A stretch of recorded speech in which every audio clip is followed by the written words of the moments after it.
we've made it possible to run comprehensive laboratory tests from a tiny sample or a few drops of blood to eliminate the tubes and tubes of blood that traditionally have to be drawn from an arm and replaced it with the nanotainer. The youngest billionaire in the world. Is that heady when you hear that? You know, it's not what matters. What matters is how well we do in trying to make people's lives better. What you just heard was an interview conducted by Nora O'Donnell. She's a reporter for CBS News, and as you've just heard, Holmes' response to Nora's question was very humble for what she does. For the past couple of episodes, we've been mentioning the rise of Elizabeth Holmes. Today, we reveal the truth of the matter. Although her lies may have fooled most people, one reporter in particular was not so easily fooled. This would be John Carreyrou, and he would be the first one to publish an article that would be the end of it all for Elizabeth Holmes. Welcome to the 6th episode of The 11%. We're your hosts, Irene, Dig, and Kyle. Thanks for tuning into the 6th episode of The 11%. Make sure to check out our website, the11percentpodcast.wordpress.com, or social media at The 11% Podcast for more information and updates on it. But before we get started, this episode is brought to you by Mixed Medium, a podcast much like ours. Here's a little message from their team. Are you tired of the same old media? Looking for something fresh, exciting, and thought-provoking? Well, look no further. Introducing Mixed Mediums, the podcast that dives deep into the world of media, bringing you a unique blend of gaming, controversial news topics, recent events, music, and so much more. Picture this. You're sitting in your favorite cozy spot, headphones on, ready to embark on a thrilling journey through the vast realm of media. With Mixed Mediums, you'll explore the ever-evolving landscape of gaming, uncovering hidden gems, sharing expert insights, and indulging in riveting discussions that will ignite your passion for all things media. But that's not all. We're not afraid to tackle the tough issues. Our team fearlessly dives into the controversial new topics, providing nuanced perspectives and fostering meaningful conversations.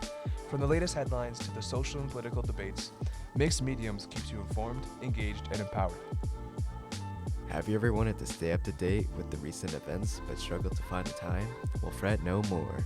Our podcast delivers curated updates offering concise summaries and insightful analysis of the most important things happening around the globe. With Mixed Mediums, you'll be a well-informed individual you've always aspired to be. And let's not forget about the power of music. Our dedicated team shares their passion for melodies, rhythms, and lyrics that touch the soul. From the hottest new releases to the classics that define generations.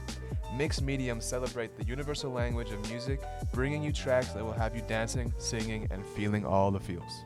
So if you're searching for a podcast that's as diverse as your interest, well, look no further than Mixed Mediums. Join us as we navigate the vast tapestry of media, unraveling its mysteries and uncovering its hidden treasures. Get ready to be entertained, informed, and inspired like never before.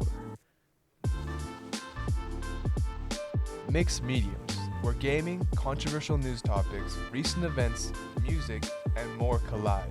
Subscribe now and let your imagination soar. Available on Spotify and YouTube, or check us out on our website at mixedmediumspodcast.wordpress.com.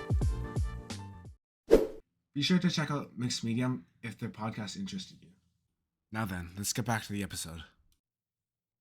In 2015, the technology of Theranos came into question following reporting by the Wall Street Journal. It was revealed that the company was using machines from other companies, casting doubt on the validity of their claims. The journalist responsible for exposing this deception was John Carreyrou.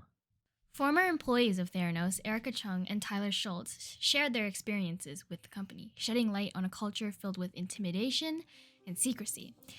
They also revealed that the technology provided inaccurate information, potentially jeopardizing the well-being of patients. Following the publication of the article highlighting the inefficiency of Theranos' technology, the FDA launched an investigation, which later confirmed the validity of the claims made by John Carreyrou. However, at first, Elizabeth Holmes, the CEO of Theranos, denied these allegations. Theranos' web of lies was finally being unraveled, and it was all thanks to one man, John Carreyrou, and the media which helped widespread it. For example, there was an interview conducted by CNBC who questioned Elizabeth Holmes as well as regarding about these allegations. In the end, the rise and fall of Elizabeth Holmes was all helped by the media. It was the media that exaggerated her fame as well as her unfortunate demise. Having covered a lot of fraud cases in my career, it never ceases to amaze me how people can get away with things. Now, that is an opinion. She was found guilty by a court of law. And was she, and I was curious to see if you were going to ask about the treatment of the media, of the coverage of Elizabeth Holmes leading up to including the court case and beyond. And that is a big topic, because certainly anyone with a rise to fame, which includes big money out of Silicon Valley, is getting a lot of attention. And there's a competitiveness in the media, so that if everyone's trying to do stories on this person on the way up, sadly, there can be even more ferocious coverage when those people might be on the way down. And I think that the Elizabeth Holmes story may be an example of that. Even so, Holmes wouldn't let these allegations go on. This is what happens when you work to change things, and first they think you're crazy, then they fight you, and then all of a sudden you change the world. And I have to say, I personally was shocked to see that the Journal would publish something like this. 3 months later, the company officially shut down, leaving thousands of former employees jobless. As federal agencies conducted a slew of investigations, Forbes revised their net worth estimate for Elizabeth Holmes to $0 in June 2016. Investors sued Holmes for fraud, alleging that they had been misled, seeking damages for the harm caused by the company's actions. In 2018, Holmes stepped down as the CEO of Theranos, and she, along with the former company president, Ramesh Balwani, was charged with criminal fraud. The lawsuits alleged that they had defrauded investors and misled patients. Finally, after a legal battle on January 3, 2022, Holmes was found guilty of 4 out of the 11 charges of fraud. She was acquitted on 4 charges, and the jury failed to reach a verdict on 3 counts. District Judge Edward Davila sentenced Holmes to 11 years and 3 months in prison. Ramesh Balwani, also known as Sunny, her former partner and ex-boyfriend, also received a prison sentence of 12 years and 11 months. Although we've gone over the rise and fall of Elizabeth Holmes, that doesn't mean that's the end of her story. Her court case was one that took many years to conclude, and it gives much to examine. For example, what happened in this case that was so important to the media? Why should we even care? Tune into the next episode of The 11% as we analyze the media's impact on her court case and why it's so important for us today.